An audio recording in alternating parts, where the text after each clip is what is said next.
Welcome to another episode of Collective Conversation. I'm your host, Mike Brewer, and today I have Tim Ray, the co-founder and CEO of Verifast, an end-to-end verification platform serving the multifamily space. Tim, welcome to the show. Hey, Mike. Thanks for having me. Nice to see you. Nice to see you, and I understand it is incredibly cold in Canada, or at least the season of cold in Canada. Is that right?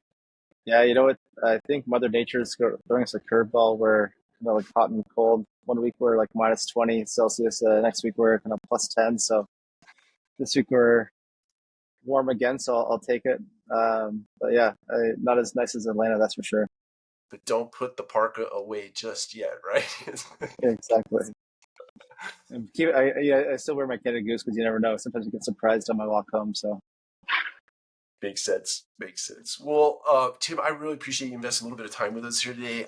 I know verification, at least from my perspective, is a hot topic in the multifamily space, and we'll get into all the reasons why. But kind of give us, from your perspective, the state of the union as it relates to verification in the multifamily space. yeah, I mean, when you think about, my view is when you think about like multifamily, probably the most profitable task in property management, either third party or owner operator, is tenant selection, right? Making sure you get good quality tenants, right? And so as far as like where we come in terms of verifying, in the tenant screening process, making sure that you have really efficient but also very accurate and good quality tenant screening is I would say that is probably the most make it or break it for a property management or multifamily company. And traditionally up until recently, it's been driven by credit checks and background checks, right? Or what's your credit score? And do you have a criminal background? And all the other parts with regards to verifying somebody like they are who they say they are with an ID check. Typically, it's been just like a photocopy or of a driver's license, and a PDF of their pay stubs, maybe calling their employer manually, giving you maybe a bank statement that you have to like look at, manually, and like looking at all these transactions, you have no idea what they are. So it's all been really like manual tasks up until recently. And what we've seen over the last 5, 6, 7 years with the advent of like PDF editors are so easy to use.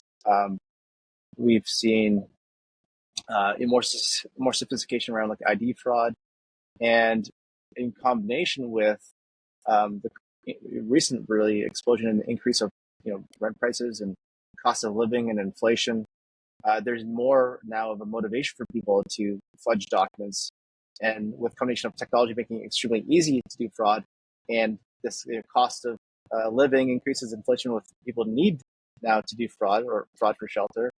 You're seeing this correlation where now like multifamily owners and operators that are kind of laggards in terms of technology adoption are really getting burned. We recently had a client that we signed, last year at one point, their collection bad debt was like 13%, double the industry average. We brought them down to, zero net new collections, after they instituted Verifast. And really it's just like, people, we all, I think at the property level too, you take someone for a tour and you see them and you talk to them, we always get our emotions mixed in, and we have like empathy for people, and some people are really good talkers in person, and so you rent to them, and then eventually and they're really good for a reason because they're doing this professionally, right? And so eventually you get burned. So what we're seeing overall is that there's a really big need to make sure that we digitally verify people's identity, income, and employment directly from the source. And so that's why Verifast exists, is that we've really come in to replace that last sector of the tenant screening process that's been done manually today, to make sure it's like done in a more automated and sophisticated fashion that keeps out fraud, and obviously just allows multifamily to select better tenants. I appreciate you unpacking that. I smiled and I cringed and several other emotions coming out of my face. I've been in this business for a long time, like 30 years, and if you can imagine 30 years ago how we were verifying residents, and sometimes it was just like looking at the application. I don't know if we did income verification back in the day. We definitely took a copy of the driver's license, and believe it or not, put that photocopy right in the file, which was paper in a filing cabinet. So it was Yeah. it's very archaic. But it did bring to mind, like, what got you excited about verifying prospects? Or I know you also serve the mortgage industry, I believe. But Yeah. so I'm just curious, like, did you wake up one day and go, that seems like an interesting space? It's kind of, what is your origin story for bringing Verifast to market? It's a really good question. I mean, the origin story for Verifast is actually we were founded by the original idea founders for Verifast were my two co-founders, Chad and Craig.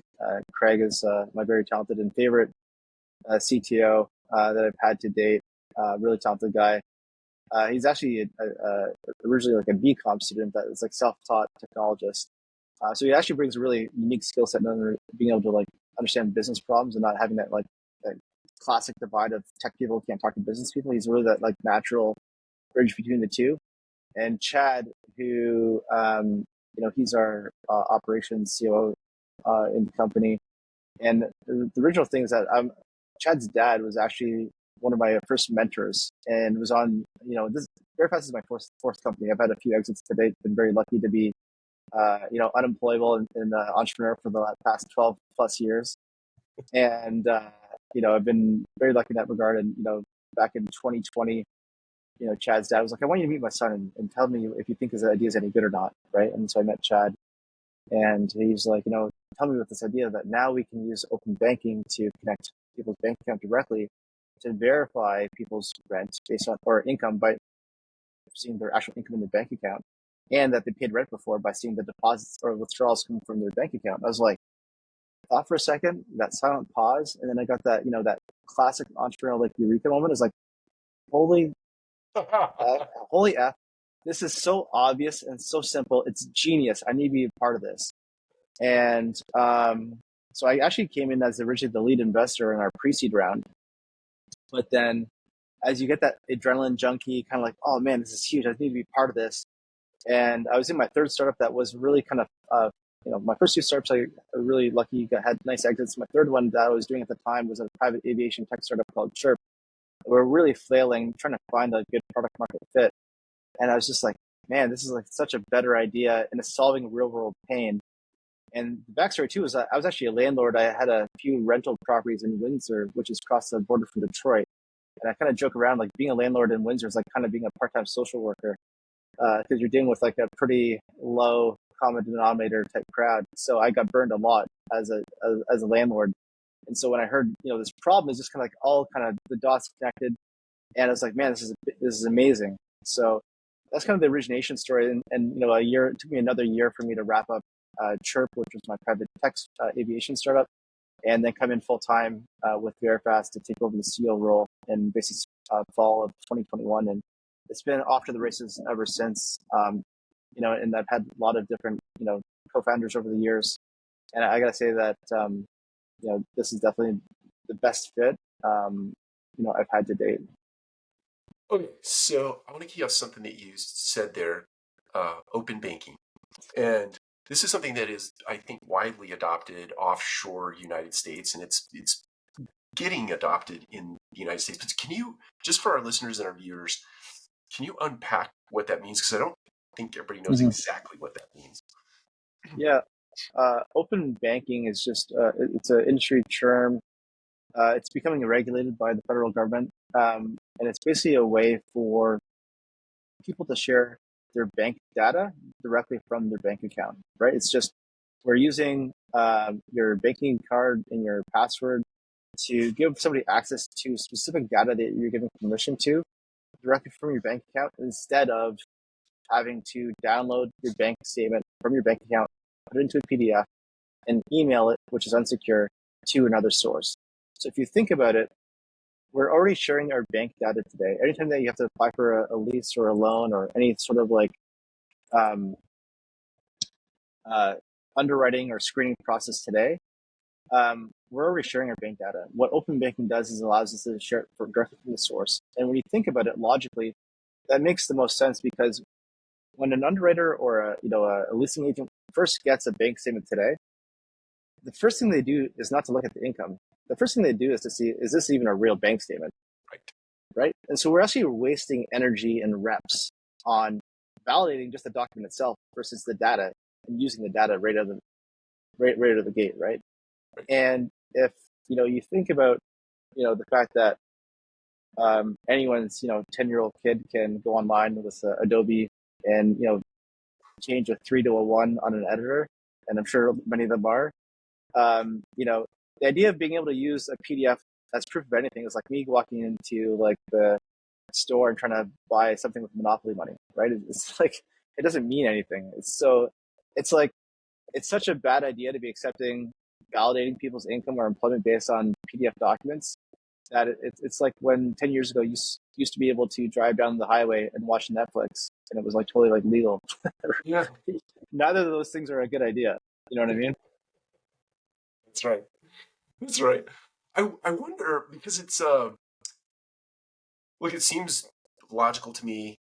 I imagine that there are consumers that are resistant to that, and I can carry that logic forward. And if they're resistant to it, they're probably bad actors anyway. But how do you get consumers comfortable with the idea of sharing in this way? I know it's caught on like wildfire overseas, but it seems like uh, it hasn't caught on so fast here. But what has been the resistance thus far?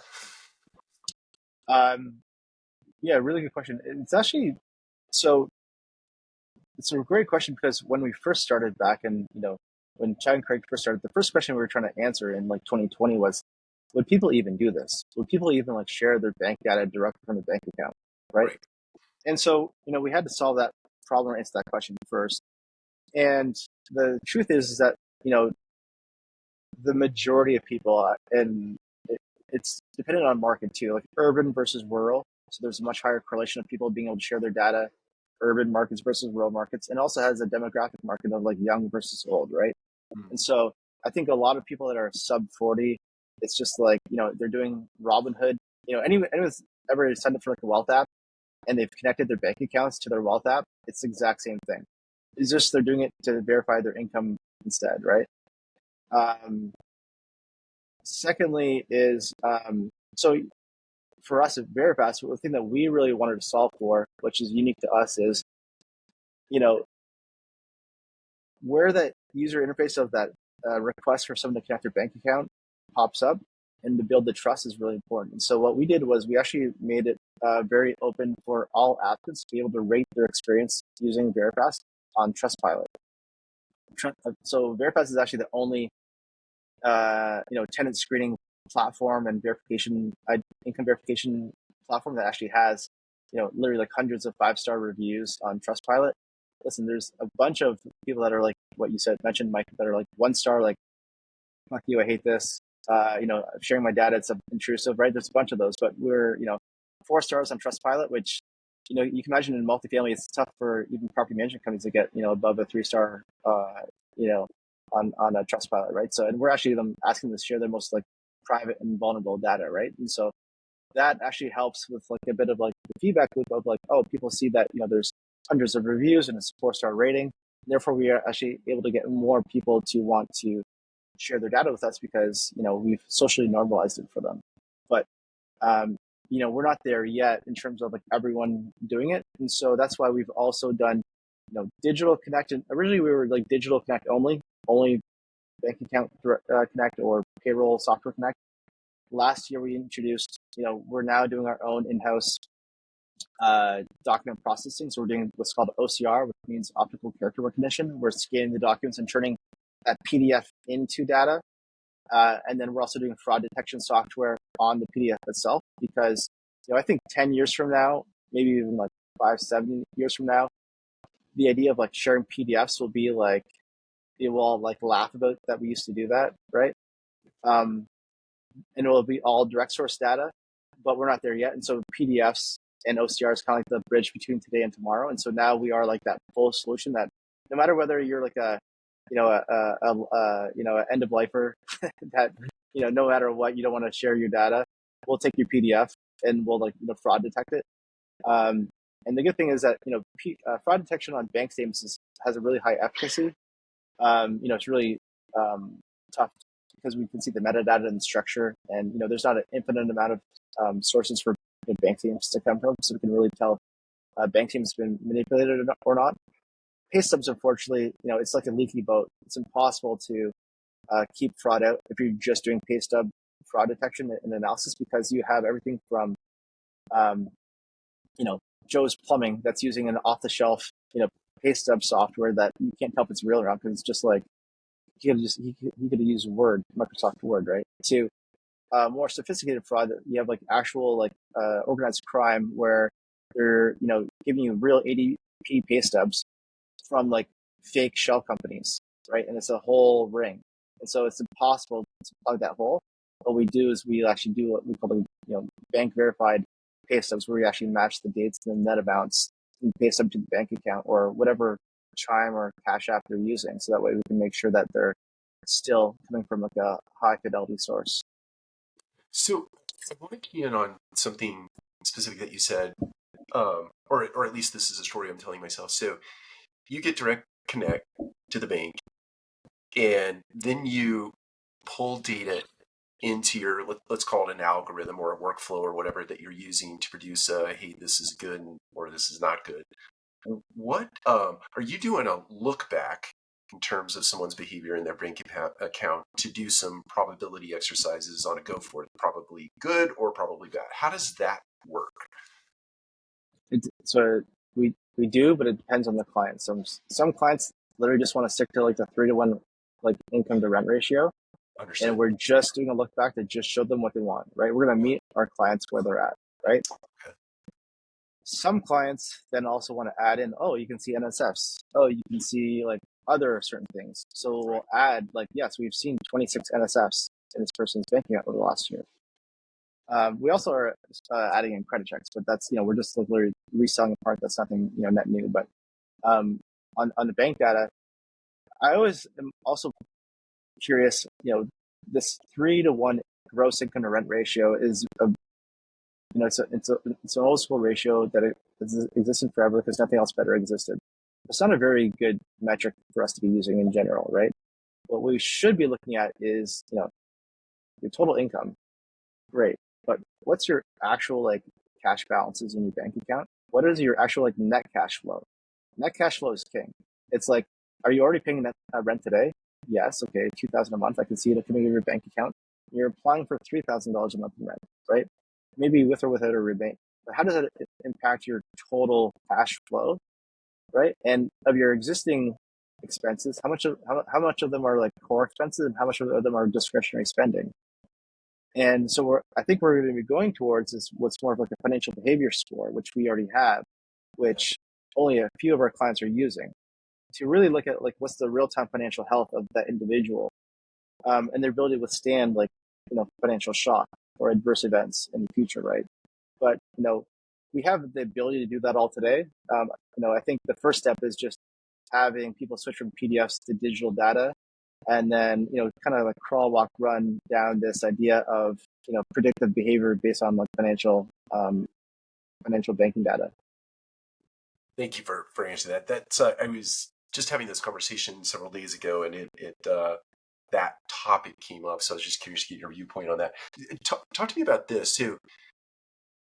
Obviously, in the multifamily space, you sign a lease, whatever, 6, 9, 12 months. That lease comes up for renewal.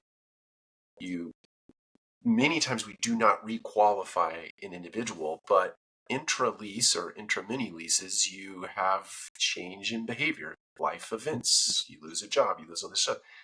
Is there the ability within your platform to sort of see ongoing behavior as it relates to someone's open banking status, I guess is the way to put that? Yeah, so we have that ability, but we don't do it today. And so we have the ability with a consumer's permission. So the applicant has to give permission that they want to allow us like a persistent connection, where we would see their ongoing bank data. Today we do like a 12 months look back. We have the ability to, if somebody wants to say it and the applicant agrees to it, let's go ongoing with financial reporting.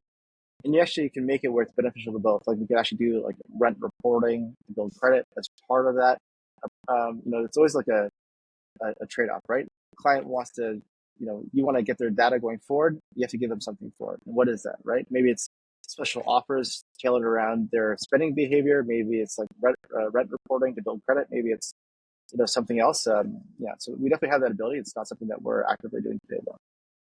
Yeah, I was just curious about that. And I'm glad you unpacked incentives because you could somehow bake that in. Rent reporting is one thing, certainly sharing uh, opportunities with people that are in that sort of vicinity would be another.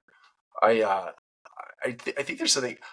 Look, you can't do everything right with your platform, but there might be some interesting partnerships out there where you combine with other platforms to create something interesting. I want to. So prior to hitting the record button, you made the remark, and I believe this to be true. Atlanta, I think, leads the league. It's not a very prestigious thing to know or to have, but leads the league in fraud, right? Yeah, Kind of talk to me if you have stats to share, it'd be fantastic. But Verifast in the Atlanta market specifically, have you seen sort of a trending down of activity because we're using Verifast today versus potential competitors? yeah. I mean, Atlanta. Atlanta's probably like our one of our number one market now in terms of at the I always joke around with we have a really talented VP of sales, John Klein, and I always joke with her, it's like the multifamily mafia. It's like everyone's like connected and they refer, and it's a blessing and curse. If you're in the mafia, it's great. If you're not, and so with John, we hired somebody that's 17 plus years multifamily experience. And she was the actual operator for like a long time doing like lease ups and stuff. And so we're at that point now, and we've proven ourselves in Atlanta, which is like the one of the worst markets possible. Also, not just in multifamily, but we're really proud to be working with a lot of like large single family REITs, so Tricon Residential, Pure Property Management, where they have not in addition to just like tenant fraud, but they also have the issue with like virtual showings of independent single family homes, where we have to really block out that fraud as well. And so, um, we get a lot of referrals now to other operators in Atlanta because we are really like significantly impacting like bad debt and collections and keeping out fraudulent applicants. And every time we have a ping of like, here's a fraudulent applicant, they're like, oh, this is like great. We would have never caught this before, right? And you can imagine in Atlanta. I heard this. I don't know how true it is or not. You can tell me, but if you have somebody that comes in and squats and they're there for more than 5 days, the police won't get them out. Now you have to go through like a proper eviction process, and it can take up to a year to get somebody out of an apartment in Atlanta. And so if you were to look at like the average cost of rental, say like $2,000, plus the fixing and flipping, you're probably looking at $30,000, a $30,000 mistake for every single person that you let in that really wants to work the system, right? That's right. So yeah, I'm like, it's a no brainer. You can spend, 15 bucks, whatever it is, on proper identity and income and valid verification, or whatever, if you're multifamily, the SaaS cost it is to like save like one miss really throws off that whole building, right? That's right. That's right. You just brought to mind it wasn't anything to do with anything you just said, except I don't know, it just popped in my head. The one of the things we found on the front side, um, Verifast, I like the name. Sometimes the verification was not fast, and fast defined by today's consumer, right? I can go to Amazon and I can click a button and have something on my doorstep, and that's it's we're trained to get information very fast, but it is a process to go through getting verified to either get in to a building to see something and or to get an application approved. What is the typical turnaround time for Verifest? If I put in an application, how quickly do I get approved with your system? Uh, so our service is like under 4 hours.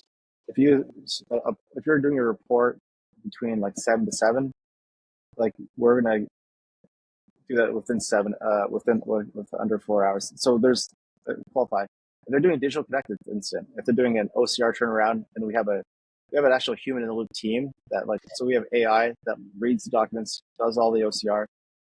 OCR is the AI OCR is not 100% where it's like instant, it's always accurate. You always need, again, a series of checks and balances to make sure that the document is correct. And so we have a human loop team that does that. And so we're looking at anywhere from like instant to maximum of like 4 hours to get um, a document turned around or an applicant turned around. Yeah. And so I'm curious on the consumer side, because our experience also is that it wasn't necessarily our team and or your team, it was the consumer not moving swiftly enough. Are there sort of pings in your system that, hey, you still need to do this, you still need to do that, or forcing functions that make that kind of stuff happen or I guess more quickly? Yeah, it's common workflow. You'll have someone that comes in, they do their ID verification, that biometric like faced ID selfie. They'll come in, they'll connect their bank account, and then also they get to the next step and they don't maybe have their pay stub, or they don't have like whatever, they have to go to work, or they have to they're in the morning, they have to wait, and they'll come back later in the day to upload their pay stubs. And so we have those those SMS and email notifications for them to come back. Or it's the the leasing agent that will look at the application that's incomplete and give them a nudge, whatnot, right? So it's all about not only them, and then it's also like the household view. Like it's like the primary applicant, but then they've added like 3 or 4 co-applicants to their to their lease, and maybe one of the kids hasn't done their thing yet, or the spouse hasn't done it yet. So there's all those extenuating circumstances, but really the thing with Verifast is we do really accelerate the amount of time it takes to complete the application, and to make sure that we spot any bad actors, and to give that holistic view of what is the total income picture, right, of all the applicants, and then if there is a guarantor or not, and then how do we configure, and actually how do we configure the income for the risk tolerance of the manager, because sometimes they want to allow high fidelity gig work like Uber or Lyft or whatever, something that's recognizable like gig work. And sometimes they don't want to allow in e-transfers like a Venmo or a Zelle or whatever, which is a common form of payment for if you're like an influencer, or you're you've got side hustles, or whatever that's the way we get paid. But maybe your building's in Atlanta or in California, and it's state law that you have to allow all deposits to be declared as income or not. And so the thing that we've done extremely well is, we have multiple banking aggregation partners that we work with, from Plaid, MX, Finicity. But it's that layering on top of that to look at what is the recurring nature of all these deposits, and within the risk profile of the operator, do they want to allow certain types of income to be declared as income, or put it into another category that we call potential income, that they can then move into income to help instantly change that ratio. And again, sometimes it depends on the weeks. Sometimes buildings, depending on how good or bad their leasing season is, maybe they want to be more lenient with certain forms of income or not, right? But yeah. That's interesting. I want to take a little bit of a right turn here. You mentioned the word AI, or it's not really a word, but how do you, I'm just always interested in this because it's front and center today, how you use AI. You mentioned one in the last thing that you said, but are there other ways that you're using AI to sort of harness the data you have to use it to either inform yourself or to inform business owners of things they can take advantage of?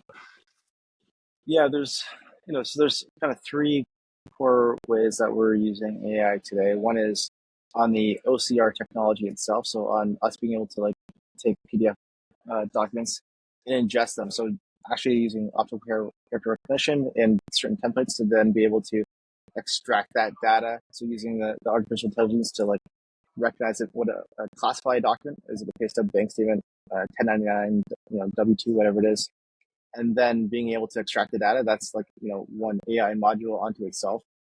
Using AI to look at fraud, from everything from the structure of that PDF to characters or fonts that have been edited, to the metadata, to if it's been taken with a picture and there's a background, let's say a table, and is this table popping up in other pictures that already related to this applicant? Is this like a serial fraud type scenario, right? So we're using that to look at one example versus many, right? A one-to-many type scenario.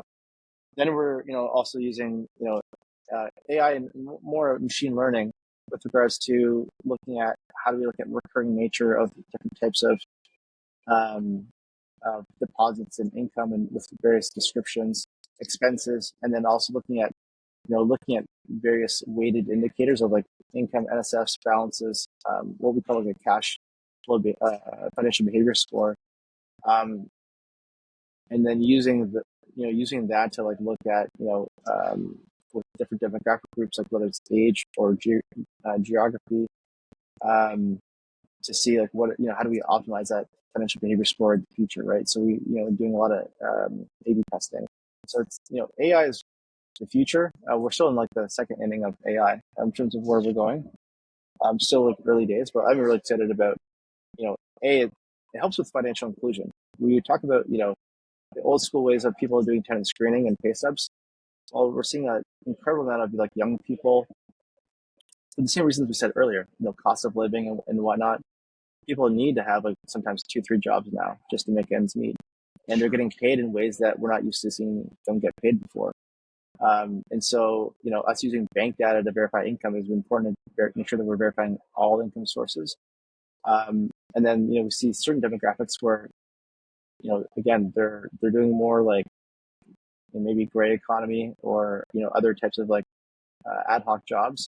And maybe they're using non-traditional financial institutions like a Cash App.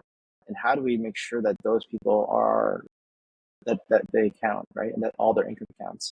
And so that's why we talk about like, why do I get so excited about, Verifast and what we're doing? It's like, we're literally changing the way that businesses and people trust each other. We're actually like a trust company.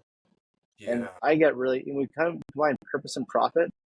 For me, that is like the utopia of like 10 out of 10, where I can actually say that Verifast is actually helping change the way that people do business and how we build instant trust.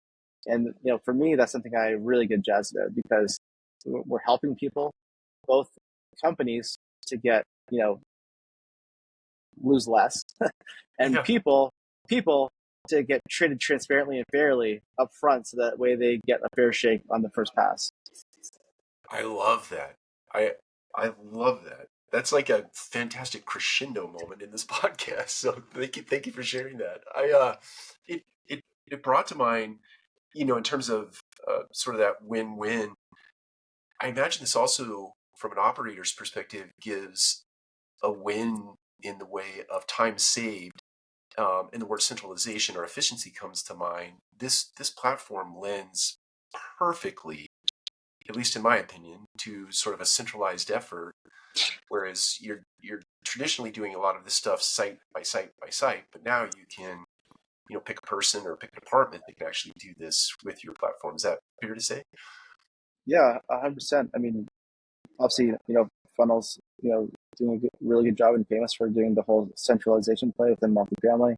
Right? I think Verifast, the same thing with regards to tenant screening and underwriting is we allow for company to have a centralized team that can do all income verification and do it fast, because they're really efficient at what they do, and that's all that they do. That really layers in well for that type of a setup for sure. Yeah, I know that's a big topic in the multifamily space today. It's interesting. I always think about it as a big topic today, but I worked for Equity Residential, like, let's say it was a long time ago. Let's just say a long time ago.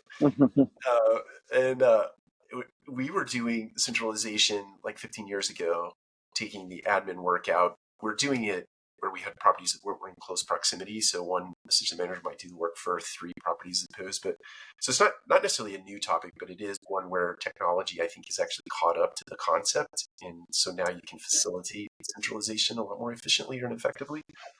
I'm interested to know, what is something that I've not asked you that you think viewers and listeners would like to hear about?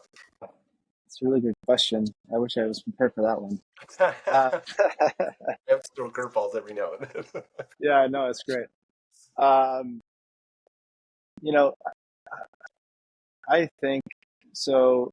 I think this space right now, you're starting to see where there's been this like wave of like PropTech startups like Verifast. I would say there's probably like a half a dozen companies, newer startups, let's say like 6 years or less, that are doing varying degrees of what we do, right? There's, whether they're doing bank or they're doing pay stubs like Snap, or they're doing just like Bank Connect, like PayScore, or they're doing, whatever they're doing. You have all these companies now that have popped up to do this because the bigger PMSs, are kind of like slow to, lead the charge. We still have a lot of like major PMSs that still don't even have like, income verification using bank data built in, right? And, Verifast, luckily, we're not only dealing directly with property management companies and operators, but we're also, our API is like an embedded white label partner for other PropTechs. And so for us, we love, partnering with other industry players to help them do what they do better, right? So MRI Software, is one of our, proud partners. We power their income and employment verification underneath the hood as a white label solution for our HR. Aptly, another, lead to lease player, Sinu Shaku, awesome guy. He was one of the original founders of PropTech that got my real page. Again, we're a partner of Apple's, again, powering their identity, income, and employment. And so where there's another PropTech where their core IP is like maybe process or communication automation or workflow management, we can really be a really nice plug-in to, to those partners to, take care of the data. We like eat and breathe data all day, right? And Right. so, we obsess about data and trust and all the edge cases. So I think it's the biggest thing. If what we're saying, sounds like something that they need. We obviously work with them directly, but obviously also love to work with them through their existing tech stack. Thank you. You just brought to mind, I'm interested your perspective on sort of the state of affairs in the prop tech space. I imagine that the business climate has obviously changed. The economic climate, broadly, macros changed a lot. That's impacted the multifamily space and all real estate asset types. I imagine that it's also impacted prop tech in some way, shape, or form. I'm interested in your perspective if you're willing to share. Yeah, well, I think overall like, investment climate has changed. You went from, probably if you're a startup looking at like 10 to 20x your, your like last 12 months run rate on a raise, and now you're probably looking at like 6, 8, maybe 10x if you're lucky on your, on your ARR. So that's where I think startups now, I think previously, they would get addicted to the VC cash and, it was like growth at all costs and growing revenue, not really looking at unit economics. And I think what we've seen now, and luckily, we've been very tight with regards to like raising capital and very prudent with regards to taking on new cash and who we've had invest, making sure that they're strategic. Either they're able to be a client ourselves, or they can introduce us to clients, right? That's really how we've made our vetting decision, because we don't want to bring on any dumb capital. Not to, money is money, but at the end of the day, I'd rather have smart money than dumb money. So Yeah, makes sense. I think that's the biggest learning curve right now, I think, is people that raised a bunch of money pre-2021, when valuations were really frothy, are probably having, and they're maybe burning a lot of cash because their unit economics aren't good. They're going to have a tough time surviving once that cash runs out without doing a crazy down round, which obviously really hurts the founders, because then they get really diluted. Yeah, that makes sense. I was at OpTech last fall. I can't remember the month, but it seemed like the energy in the room was awesome from the perspective that there were a lot of solutions in the room. There was a lot of youth in the room, just smart young people working on big problems in multifamily, which was really inspiring for someone like me who's been around for a long time. But then there was also this sort of undercurrent of, we've got to change our strategy here, to all the points that you just made, because it's I mean, case in point, like just to cut in there. So we've luckily signed a half a dozen brand new project partners since the beginning of the year. It's been, a really like, we're only 3+ years into the game that we really hit stride, and now we're becoming more of a household name, and people are coming to us because they don't want to build it themselves. They want to a turnkey solution. But we had one of the projects that we signed, in January. We were excited about them. Really great guys. And then, they were getting close to finishing their integration and launching, and then we got an email last week that they're already going bankrupt. Oh, Um, no. and you hate to see that because like these young startups, they're so eager and they're doing great stuff, and then the funding that they think they are supposed to get falls through, right? I mean, they hit that brick wall. So I can see the collateral damage firsthand because we're working with a lot of these startups in partnership. Obviously, we want them all to do well, but not everyone's going to survive. Yeah, that's right. It brings to mind what would you say to some, just to kind of bring our time here to a close. I'm interested in what you might say to someone in that very scenario, somebody who's built 4 successful companies or 3 successful, and this one is well on its way to being very successful. What would you say to that guy who it didn't quite work out? What kind of advice would you give to that person? Oh, yeah. I mean, you know what? I gotta say, my first 2 startups were very lucky, successful. My third one was a big swing and a miss, and this is my fourth one. So uh, I'm definitely not batting 1,000. I say now to people, if you're batting 1,000, you're not swinging hard enough.